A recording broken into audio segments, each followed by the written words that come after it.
Pain comes in many forms, but no matter how severe, pain can have a significant impact on people's ability to do things that most of us take for granted, like concentrating, having meaningful relationships, and even moving around.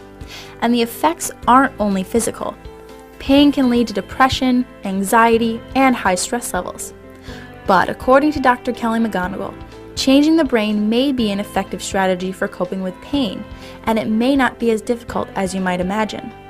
Here, she explains how to use mindfulness to rewire the brain and better cope with pain.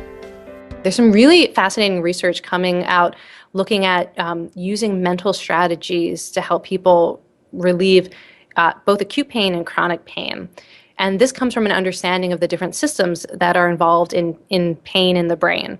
So obviously, areas of the brain that are related to the body are involved, to sensation. But very interestingly, there is an area of the brain called the anterior cingulate cortex that seems to be very much a part of the pain response system in slightly mysterious ways. And researchers at Stanford decided to try teaching people how to control this region of the brain through neurofeedback. This is a lab that's led by Sean Mackey at psychiatry and in pain management at Stanford. And he was able to use real-time fMRI feedback. So, we talk a lot about brain scans, and there's actually technology that allows you to show people what's happening in their brains almost real time, a few seconds delay. And his research group brought people into the lab who had chronic pain and showed them this region of the brain that seems to be so important for both the experience of pain and also the regulation of pain so that we can cope with it better. Showed them this area of the brain and showed them the activation and gave them a few different mental strategies to try to control this region of the brain. And these strategies are actually, they're pretty similar to mindfulness strategies and reappraisal strategies. So one strategy would be to practice attentional flexibility.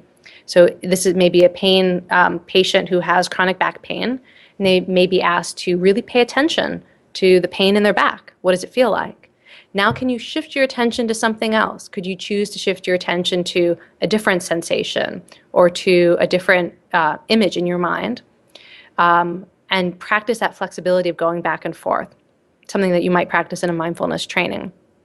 They also were given cognitive reappraisal strategies, like to imagine that the pain that you're feeling, although it may be intense, is actually safe.